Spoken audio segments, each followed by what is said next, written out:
Morning. It's Thursday, January 15th. Last night, the board held a special board meeting where several decisions were made that impact our employees of GISD. Before I go into the specifics, I'd first like to have the opportunity to thank all of our employees for all their hard work, their dedication, their patience during this challenging time after Hurricane Ike. We really appreciate all you do, and so does our board. In saying that, the board, we all realize that we have a reduction in our student population, which leads to a need for less staff. In order for us to prevent or lessen a forced reduction in force, the board approved last night an early incentive out program. And at this time, I'd like to go over the details of that so that everybody in the district understands what that is about.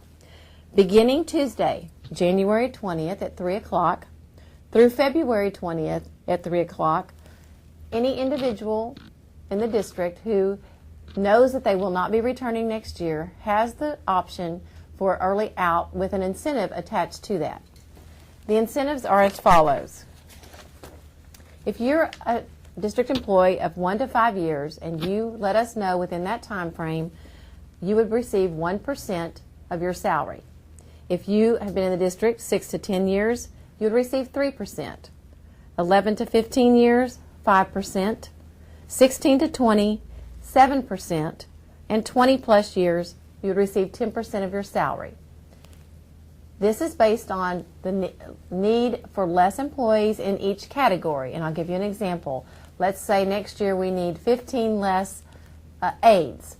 Then the first 15 aides who turned in their paperwork in that time frame would be eligible for the early out incentive. So there will be a cap on each category. So if you're interested and you know that you're not returning to the district and you want to take advantage of this opportunity, you would need to make sure you turned your paperwork in early.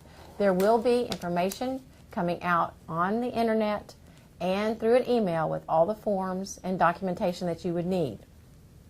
We will need a receipt from you by Thursday, by Thursday the 22nd, that you have received this information. Whether or not you want to take advantage of it, we need to document that you did have the opportunity to have that information.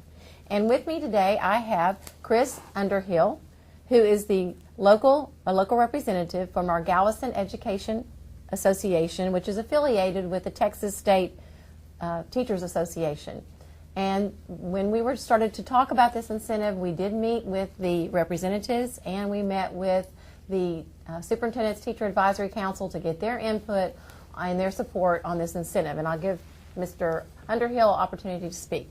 Thank you, Ms. Cleveland. The Galveston Education Association is very proud to completely endorse this very staff-friendly plan. We believe that it has been well thought through. It is one that we believe would be in the best interest of our district, and we would ask that every staff member take it into serious consideration. We believe that this is probably about the best way to prevent a true reduction in force. And so we want to thank Superintendent Cleveland as well as our trustees for even coming up with this plan in such a timely manner. We do wish the district the best, and we believe that this would bring about all the things that we need to move our district forward. And so we are very much standing shoulder to shoulder with the superintendent as well as administration, the trustees with this plan. It's basically a very good plan for teachers and staff. Thank you. Thank you. The other concern was our retire-rehire employees. That was on the agenda last night. Many districts facing this similar situation that we're in non-renew their retire-rehire staff first. But in our situation, we look closely at our retire-rehires, and most of our retire-rehires are in critical needs areas. So it would not be beneficial to our district to non-renew our retire-rehire. So the board did not take action on that, and the retire-rehires will not fall under that category.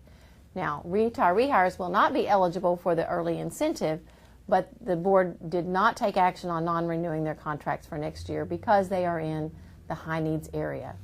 The board also voted to change the policy concerning a reduction in force. They did not, I repeat, they did not vote to institute a reduction in force. They only voted to make a minor adjustment in the policy if it was needed after the early incentive out.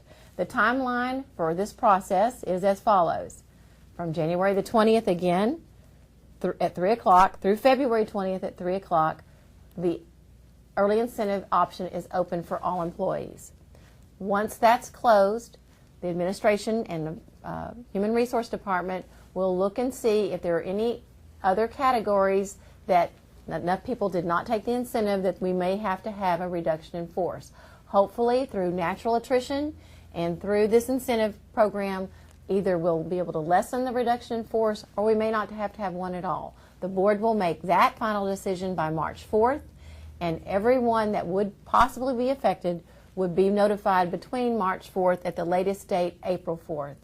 In the event that we do have to have a reduction in force, or forced reduction in force, all the other area county superintendents have agreed to hold a job fair for our employees if needed, and they would do that early April.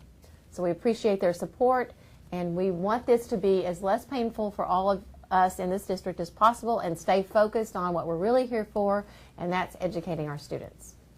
Thank you, and you'll receive more information through your email and the website.